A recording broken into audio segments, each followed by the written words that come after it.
Mengapa surat Al-Fatihah disusun paling pertama dalam Quran? Padahal surat pertama turun kan Al-Alaq. Iya juga.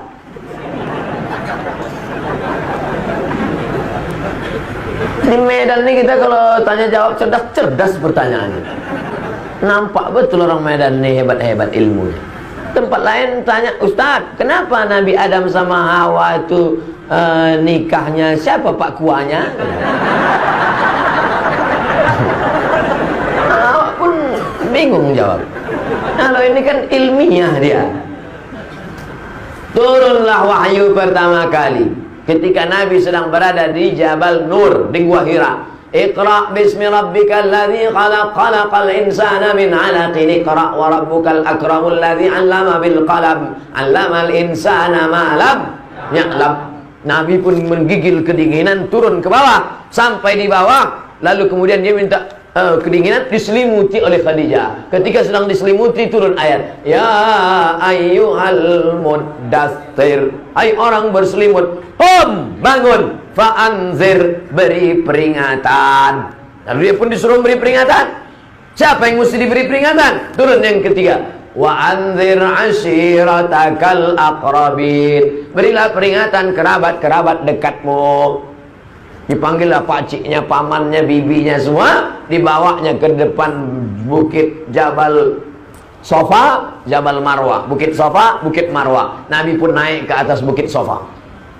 Sampai di atas bukit Sofa, Nabi berkata kepada orang Makkah, hai penduduk Makkah, kalau ku katakan di belakang Jabal Abi Quwais ini ada kafir musyrik yang mau menyerang kita, apakah kalian percaya? Sadaqnaka, kami percaya ya Rasulullah. Kalau ku katakan di belakang ini ada musuh mau menghancurkan Makkah, apa kalian percaya? Kami percaya ya Rasulullah. Kalau ku katakan aku sudah dapat wahyu dari Jibril, aku Nabi, kalian percaya?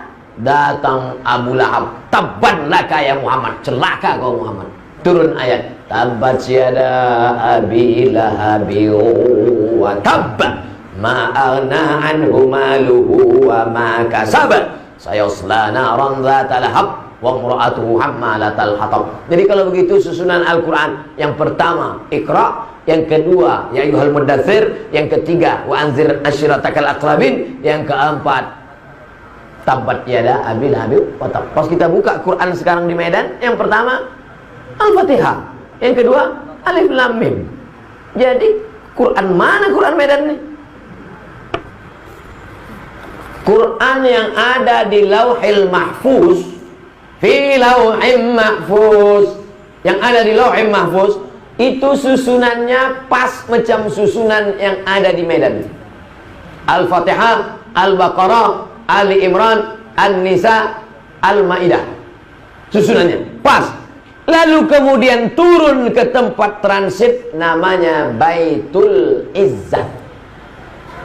Turun di tempat Baitul Izzah, berhenti dari Baitul Izzah. Lalu dari Baitul Izzah turun ke Nabi. Itulah yang menurut susunan secara historikal, secara sejarah tadi. Datang Jibril membawa Iqra, datang Jibril membawa ya ayyuhal muddatsir, datang Jibril membawa wa ashiratakal aqrabin, datang Jibril membawa tabbat yada. Datang orang bertanya tentang haid, turun ayat haid, yas'alunaka 'anil mahid qul huwa adza. Datang orang bertanya tentang sedekah, yas'alunaka 'anil madza yunfiqun. Bertanya mereka tentang khamar, yas'alunaka 'anil khamri wal maisir. Lalu kemudian menjelang Nabi meninggal dunia, disusun lagi Al-Qur'an itu persis seperti susunan yang ada di Lauhil Mahfuz. Makanya mukjizat Al-Qur'an diantaranya adalah mukjizat cara turunnya. Turun acak 22 tahun 2 bulan 22 hari, 22 tahun 2 bulan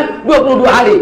Susunnya acak kadut kacau balau, tapi bisa disusun ulang sebelum Nabi meninggal persis seperti susunan yang ada di Lauhil Mahfuz. Jelas? Jadi Pak Ustaz, sebelum Nabi meninggal Quran itu sudah tersusun macam yang sekarang? Ya, macam sekarang. Tapi ada di kepala sahabat. Sudah macam ada sekarang. Al-Fatihah, Al-Baqarah, Ali Imran, An-Nisa, Al-Maidah sampai An-Nas. Tapi tak ada wujudnya zahir. Adanya di kepala mereka. Dalam bentuk apa? Dalam bentuk Quran digital. Main klik-klik aja. Klik Al-Baqarah muncul, klik Al. Tiba-tiba yang di dalam kepalanya klik-klik tadi meninggal gara-gara memerangi nabi palsu. Namanya Musailamah Al-Kadzab. Nama kampungnya Yamamah. Dibuatnya surat palsu. Wal fil wa ma adraka mal fil lahu zailun tawil. Demi gajah, tahukah kamu apa gajah itu? Ekornya panjang. Datang Abu Bakar Siddiq, perang. Maka diperanginya lah si nabi palsu tadi. Meninggal 70 orang penghafal Quran. Datanglah Umar bin Khattab menjumpai Abu Bakar. Wahai Abu Bakar, ya, ini Quran nampaknya harus kita bukukan jadi satu buku. Karena Quran yang ada di kepala tadi udah banyak penghafalnya yang meninggal. Apa hikmah dari sini? Bahwa tentara-tentara zaman Abu Bakar itu adalah para penghafal Quran.